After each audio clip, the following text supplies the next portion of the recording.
Boa tarde a todos. Eu sou a Beatriz Faria e eu vou falar um pouco da minha pesquisa de monografia, que a gente chamou de Pornografia e Saúde Sexual Masculina, um estudo com jovens universitários. Basicamente, foi uma pesquisa qualitativa, foi feita com alunos da UFRJ, todos de diferentes cursos. E principalmente foi um projeto que eu idealizei e construí por muitos semestres, então eu estou muito feliz em poder estar aqui apresentando ele para vocês. Em primeiro lugar, eu gostaria de conceitualizar a saúde sexual, porque por mais que a gente associe automaticamente com prevenção de gravidezes indesejadas e com não contrair nenhuma infecção sexualmente transmissível, a saúde sexual, na verdade, foi cunhada pela Organização Mundial da Saúde como um estado de bem-estar físico, psicológico e social, com tudo que diz respeito à sexualidade. Então, contextualizando esse conceito ao cenário brasileiro, a gente sabe que o SUS, o nosso Sistema Único de Saúde, fornece preservativos gratuitos, além de garantir os exames para identificar as ISTs e o tratamento do HIV positivo, e tudo isso de forma pública e gratuita. Mas apesar de tudo isso, garantir a saúde sexual à população brasileira é um projeto que ainda está em andamento. Por exemplo, no Plano Nacional de Educação de 2014, os termos gênero e diversidade sexual foram tirados da última versão dos documentos por protesto de forças conservadoras, sob o pretexto de que esses termos poderiam afetar a família e a integridade moral e intelectual dos jovens. E, bom, a gente sabe, né, que no começo desse ano a gente teve a nossa ministra Damares Alves fazendo uma defesa da abstinência sexual, mesmo que não haja nenhum estudo que correlacione a abstinência sexual ou a pregação da abstinência sexual como realmente um fator que faz com que as pessoas tenham relações mais protegidas ou mais tardias. Contextualizando tudo isso para dizer que a educação sexual deve ser um projeto conjunto entre a escola e a família.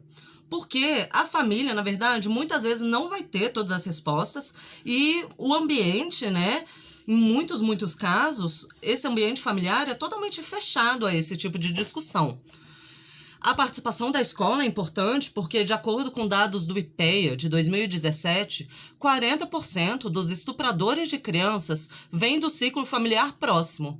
Então, com isso, né, a gente pode chegar à conclusão de que certo nível de educação sexual direcionada à infância se faz necessário, não para que elas aprendam a fazer sexo, como as pessoas gostam de acusar por aí às vezes, mas para que essas crianças saibam reconhecer, identificar mesmo e denunciar os abusos sexuais. E aí, sobre a saúde sexual masculina, a gente sabe, a partir de pesquisas que tomam como cenário a atenção primária à saúde, essas pesquisas demonstram que a sexualidade masculina tem sido abordada pontualmente em situações de infertilidade, infecções sexualmente transmissíveis ou envelhecimento, mantendo e demarcando uma visão estereotipada do masculino. Como assim? O que você está falando? É essa visão do masculino que tem uma ligação muito forte com a potência, com a virilidade, aspectos realmente estereotipados da tal masculinidade. E é por isso que é importante, a partir daí, a gente pensar em masculinidades, no plural. Porque a masculinidade hegemônica, né, a masculinidade universal, tida como um padrão único, são homens heterossexuais, brancos, adultos, sem nenhuma neuroatipicidade, que não tenham nenhuma deficiência física. Então aí a gente esquece esse padrão único e pensa em masculinidades. E para minha pesquisa, as perguntas que atravessam as masculinidades que foram importantes passaram mais ou menos por assim. Lugares como: e os homens não heterossexuais? Como está a saúde sexual deles num país, né, tão violento para homossexuais como o Brasil? E os homens negros? Como os homens pretos desenvolvem uma saúde sexual plena se no imaginário social eles são tidos como animalescos, brutos, ameaças sexuais aos homens brancos? Bom, o objetivo da pesquisa, né, era investigar a influência da pornografia na saúde sexual dos jovens. Mas o que a gente está chamando de pornografia? Perdão. Bom, a pornografia hoje é majoritariamente conceitualizada como um material que provoca excitação sexual. Esse conceito, claro, mudou muito ao longo da história. O que antes era pornografia, hoje a gente pode ver como erotismo e até mesmo como arte. Atualmente, o formato em vídeo é o mais popularizado para pornografia, e o foco da minha pesquisa foi a pornografia mainstream, ou convencional, que é caracterizada por ser amplamente produzida por e para um público masculino. Mas isso não quer dizer que a pornografia não seja extremamente diversa. Existe pornografia gay, lésbica, de sexo grupal e de basicamente tudo. Na verdade, a impressão que dá é que para qualquer coisa que você pensar, vai ter um vídeo pornográfico com essa temática. E por isso mesmo que a minha pesquisa conteve perfis diversos. Eu entrevistei homens que se autodeclararam brancos, pretos e pardos, além de hétero, homo e bissexuais. Isso porque eu queria ter uma visão mais ampla do assunto, porque a minha impressão é que muitas discussões sobre a pornografia parecem muito fechadinhas, sabe, exclusivamente voltadas para o público hétero. Bom, a relação com a pornografia mudou muito nos últimos anos, porque ela passou a ser um material passível de consumo sigiloso, gratuito e na sua própria casa. Então você não precisa mais ir na locadora, na seção adulta dos vídeos ou na banca de revista, comprar uma Playboy, né, onde o atendente, o vendedor, vai ver o que você está consumindo, está levando para casa. Enfim, o assunto é muito extenso, muito amplo. Mas o que eu gostaria de ressaltar sobre a pornografia aqui é, primeiramente, que o consumo de pornografia em excesso pode acarretar em prejuízos pessoais para quem o consome. E desses prejuízos, o maior prejuízo, na verdade, o mais popularizado, né, inclusive na saúde sexual, é a disfunção erétil. Talvez você já tenha ouvido por aí que a pornografia deixa broxa. Por que isso acontecer? Eu vou dar uma explicação um pouco mais detalhada, que é, quando você assiste pornografia, o seu cérebro interpreta esse estímulo como um estímulo sexual. Então, ele libera uma dose de dopamina, que também é conhecida como a molécula da felicidade. A dopamina é o hormônio responsável, entre outras coisas, pelas sensações de prazer.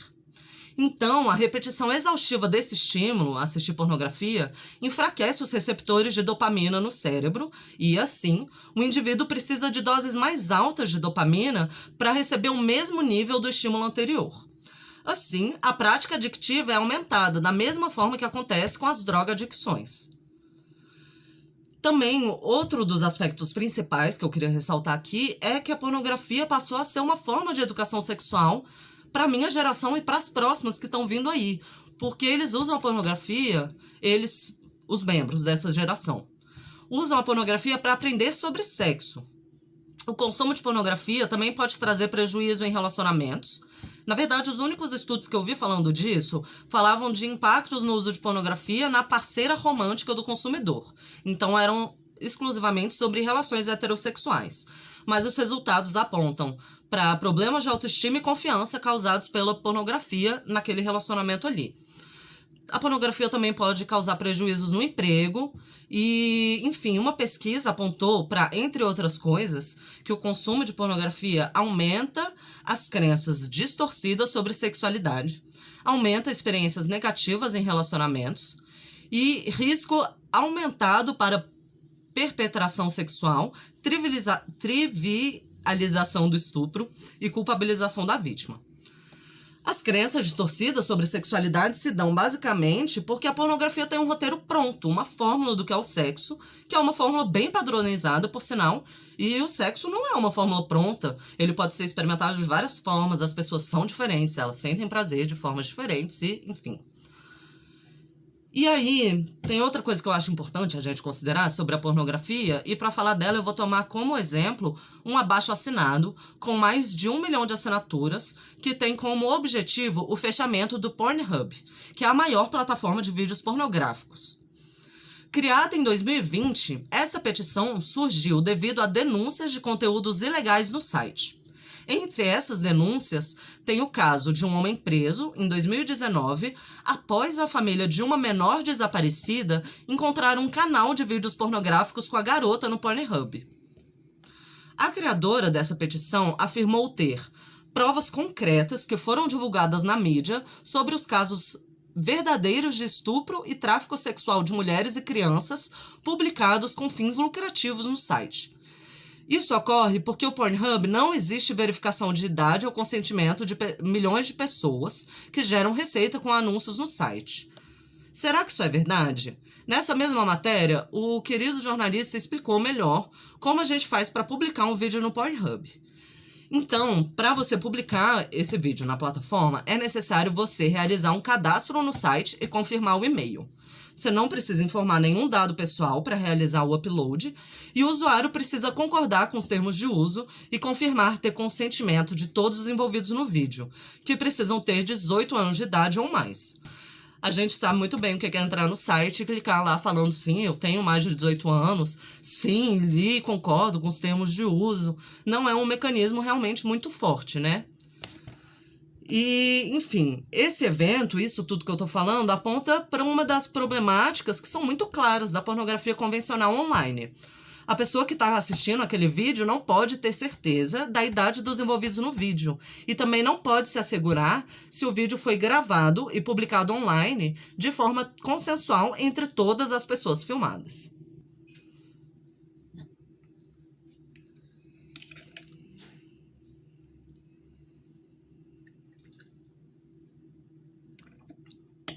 Aí, ok.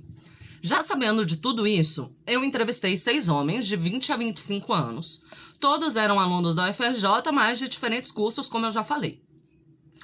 As entrevistas passaram por uma análise temática do conteúdo e os trechos mais relevantes foram divididos em temas e subtemas. Aí aqui eu vou apresentar para vocês rapidinho os temas e já me encaminhar para uma conclusão, porque eu tô atenta ao tempo. Inclusive, se eu estiver falando muito rápido, me perdoem. Bom, o primeiro tema foi dividido em saúde sexuais. O que aconteceu nele? Os homens homo e bissexuais reportaram mais cuidados médicos, como realização de exames para detectar ISTs. Os entrevistados héteros declararam nunca ter feito esse tipo de exame. O uso da camisinha foi reportado por todos os entrevistados, que disseram usar em todas ou na maioria das relações sexuais. E o outro aspecto da saúde sexual, que é, né, o conforto, o bem-estar psicológico e social a respeito da própria sexualidade, os participantes não heterossexuais reportaram dificuldade de expressar a sexualidade livremente, por parte dele e por parte de alguns dos seus parceiros. E aí o que apareceu aqui foi uma citação aos homens tidos como sigilosos ou discretos, que são termos da moda mesmo para descrever homens que performam a heterossexualidade, muitas vezes têm mulher, filho, uma família tradicional heterossexual brasileira, mas esses homens mantêm encontros sexuais escondidos com outros homens. Enquanto os homens heterossexuais realmente demonstraram muito se sentirem assim, muito confortáveis, não terem sofrido nenhum tipo de discriminação por causa da sexualidade, porque a gente está inserido, né, numa estrutura extremamente heteronormativa.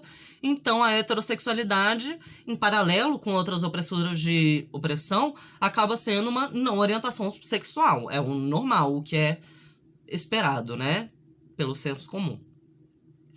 Passando já para o segundo tema, esse tema eu chamei de pornografia. Ele vai falar da pornografia por si só. Apesar do tema da pornografia também aparecer em outros temas, mas, enfim, de outras formas. Bom, a idade máxima de primeiro contato com a pornografia em vídeo foi aos 12 anos. Na verdade, 5 dos 6 rapazes que eu entrevistei não conseguiram se lembrar nem da idade exata. Então, as respostas, na verdade, foram do tipo... entre 10, 11 ou 12 anos. Anota 11 aí, coloca 11, eu não lembro. Aí, outro aspecto é a frequência de consumo atual, que foi bastante variável. Eu tive entrevistados dizendo que assistem 1 ou 2 vezes por mês, enquanto o outro pontuou assistir 1 ou 2 vezes por semana. Aí pontuaram também 3, 4 vezes por semana. E 2 participantes da amostra cessaram o consumo de pornografia. Nessa categoria, a pornografia se apresentou como um material com potencial de impactar a autoestima. Os entrevistados mencionaram já ter se comparado com os atores em questão de porte físico ou características específicas do corpo. Então, tipo, eu sou meio magrinho, eu não sou tão musculoso quanto esses caras. Ou, tipo, o meu corpo é mais arredondado.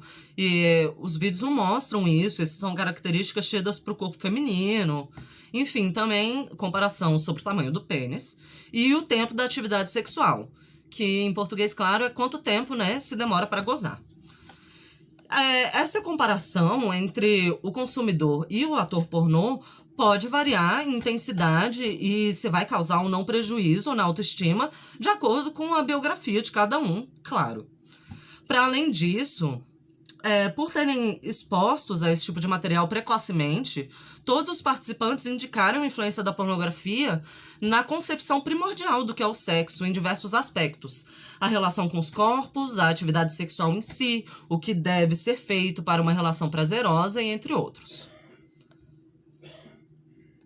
Próximo tema, chamamos de educação sexual. Quando eu perguntei para os entrevistados, assim, você recebeu algum tipo de educação sexual em casa ou na escola?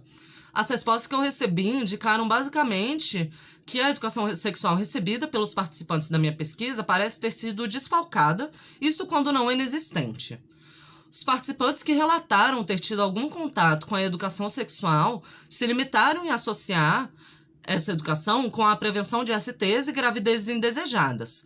E todos, quando questionados, explicitaram a falta de um diálogo aberto sobre o que constitui em realidade o sexo. Então, a curiosidade sobre o tema parece ter um papel importante sobre a iniciação na pornografia no começo da adolescência. Porque os meninos e as meninas também assistem pornografia, mas como elas não são o foco da minha pesquisa, eu não estou falando muito delas. Mas, enfim, os meninos, para os propósitos dessa pesquisa, estão lá com várias curiosidades sobre o sexo, o que faz, por que é tão bom, por que os adultos escondem que eles fazem, o que acontece, como assim, e eles procuram as respostas na pornografia. Então, a pornografia assume o papel de uma educação sexual que, de acordo com os meus entrevistados, é repensada e reconstruída a partir do momento que você tem a sua primeira relação sexual. E isso é um processo muito trabalhoso, né? A gente pode e vai repensar como a gente pode construir isso de uma forma mais saudável, que não seja de uma forma tipo, nossa, eu não sei nada sobre sexo, vou aqui no único lugar que vai me mostrar algumas coisas, que é o site pornô.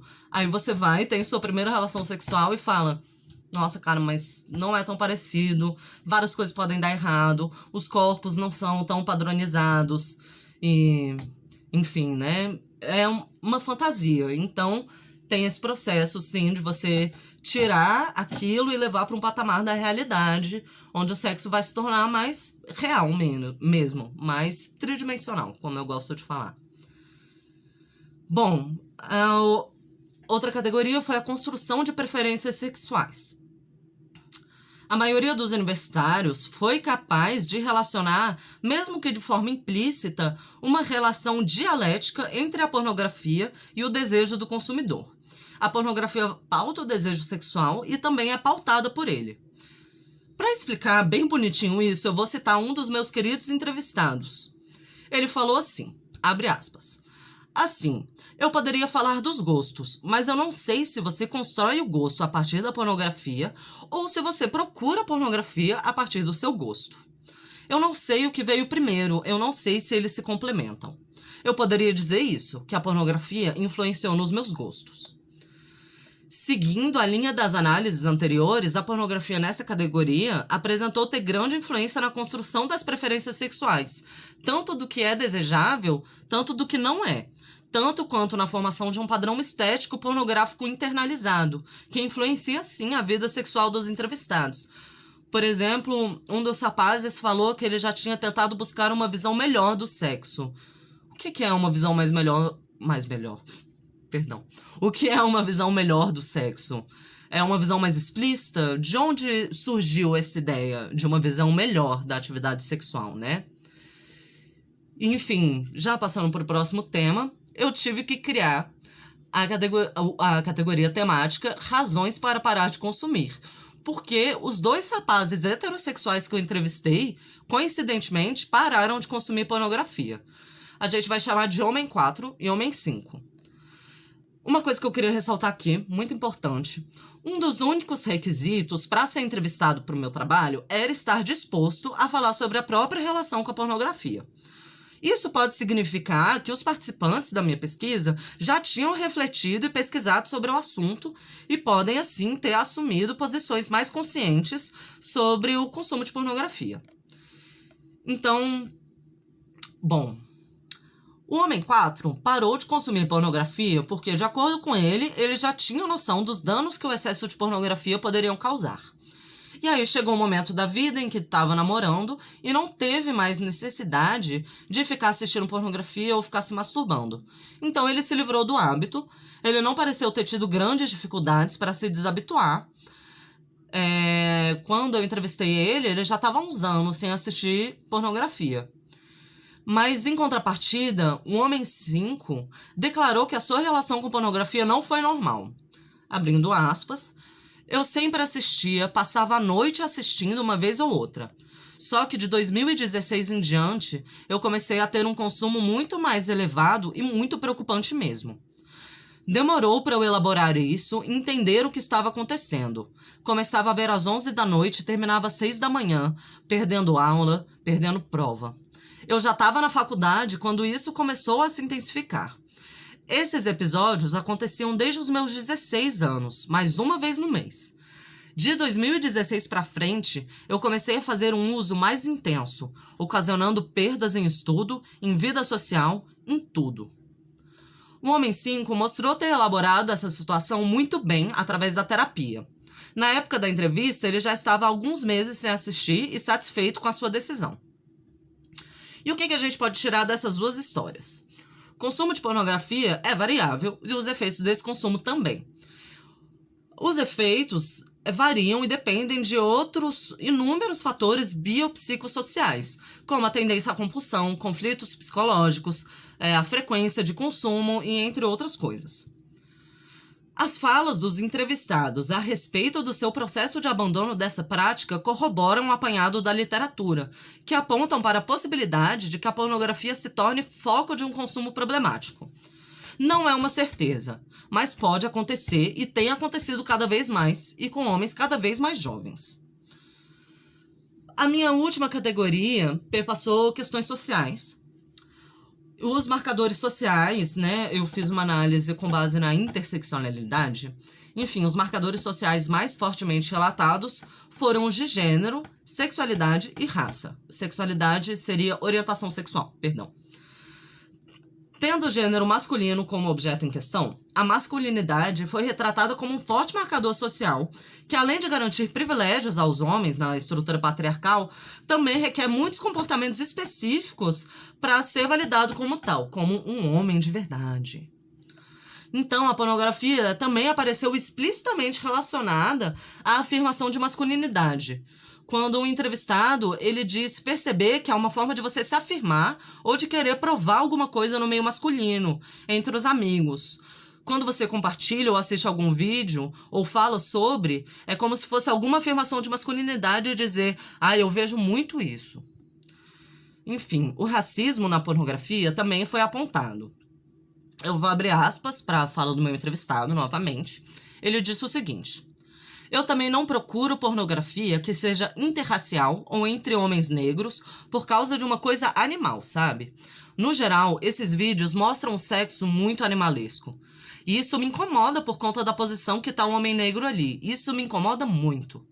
E isso é muito curioso, porque eu acabo não me identificando com uma pornografia que, em teoria, está me representando, né?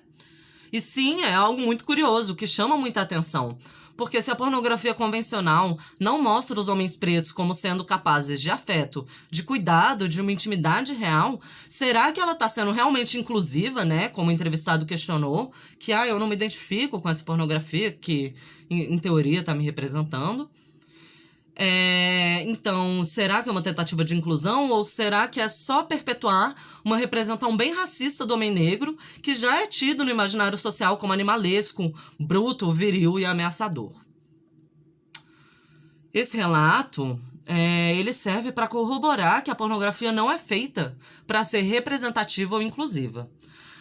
Creio que a diversidade de conteúdo que transforma a pornografia em diversas representações e possibilidades sexuais existe porque a fetichização existe e é lucrativa, simplesmente. E, por fim, outro entrevistado se localizou em processo de desconstrução desses estereótipos sociais que a pornografia reforça. Ele disse: eu não pensava em pessoas asiáticas, negras ou gordas como pessoas que eu poderia desejar. Tem um estereótipo do negro ativo e viril, ou da pessoa asiática que é passiva. E estou num processo de repensar essas coisas, de ver como elas podem viver a sexualidade comigo. Adoro essa citação, gente, lindo. Enfim, a conclusão. Se eu pudesse fazer mudanças no mundo a partir da minha pesquisa, eu chamaria a atenção para 2 aspectos centrais. O primeiro é que eu queria que a gente pudesse, sei lá, ter um consumo mais consciente da pornografia. Tem algumas coisas que eu acho que a gente pode considerar antes de consumir. Em primeiro lugar, é ingênuo achar que a pornografia caseira seria menos antiética que a pornografia feita por grandes produtoras. Isso por causa daquilo que eu estava falando para vocês antes. Mesmo que ela seja produzida de forma independente, não tem maneira do consumidor ter certeza de que o vídeo foi gravado e exposto na internet de forma consensual. Sim, a gente já tem no Brasil a legislação que pune a divulgação não consensual de vídeos íntimos. Mas mesmo assim, a legislação e a justiça não alcançam todas as vítimas. Elas podem nem saber que elas estão tendo sua imagem divulgada de forma associada à pornografia. Outro aspecto, é que a indústria pornográfica é multibilionária, popular, naturalizada, mas está sendo cada vez mais relacionada com tráfico sexual e exploração sexual de crianças e adolescentes. E eu acho que isso é bastante broxante, gente. Aí tem toda uma outra questão que eu não vou me aprofundar muito dela, que é sobre o trabalho de atores e atrizes pornográficos. Porque aqui no Brasil, por exemplo, a gente não tem qualquer tipo de regulamentação. Então, por exemplo, não tem salário mínimo, não existe leis que obriguem o uso de preservativo para evitar a contaminação por ESTs. E além da questão ética, que para alguns pode até ser moral, sobre se o corpo, o sexo, o consentimento mesmo pode ser verdadeiramente trocado por dinheiro. Fica a reflexão. Porque, por fim, uma reinvenção no mundo bem mais objetiva e que eu falo até com mais certeza é a seguinte. A conclusão mais lógica da minha pesquisa foi que apostar na educação sexual como uma ferramenta importante para que as próximas gerações possam se responsabilizar pelos rumos das suas vidas sexuais, de forma a tirar o protagonismo da pornografia como fonte de aprendizagem, porque ela é formadora de comportamentos, ela coloca as sementinhas da inadequação da autoimagem, da autoestima. Ou seja, sim, é muito importante prevenir ISTs e gravidezes indesejadas. Mas o principal motivo pelo qual as pessoas fazem sexo é para obter prazer e satisfação. Inclusive, muitos casais nem conseguem se reproduzir através da atividade sexual, porque existem pessoas gays, lésbicas e de outras partes do arco-íris. Em suma, é igualmente importante a gente falar sobre corpo, cuidado, afeto e intimidade. Eu não falo isso porque eu sou contra o sexo fora do casamento ou porque eu sou muito puritana, mas porque, pra mim, até uma transa de uma noite só precisa ter certos cuidados. Ela precisa ser livre de discriminação, de coerção e de violência. Ela precisa ser confortável. Isso é um direito sexual. A gente também precisa falar sobre consentimento. O sexo só pode acontecer quando todas as partes envolvidas estiverem com muita vontade. São assuntos que devem ser abordados quando a gente fala de sexualidade, especialmente para crianças e adolescentes. A discussão sobre outros aspectos da saúde sexual, do bem-estar social e psicológico do que perpassa a sexualidade, como intimidade, respeito à diversidade sexual e sobre consentimento, é muito importante, é fundamental, gente. Bom, tá dando meia hora aqui, queria agradecer quem ficou comigo até o final. Foi um projeto que eu escrevi por 2 anos, deu muitas páginas. Se você ficou curioso ou com alguma dúvida, eu deixo meu e-mail aqui embaixo. Obrigada, desejo um bom dia a todos.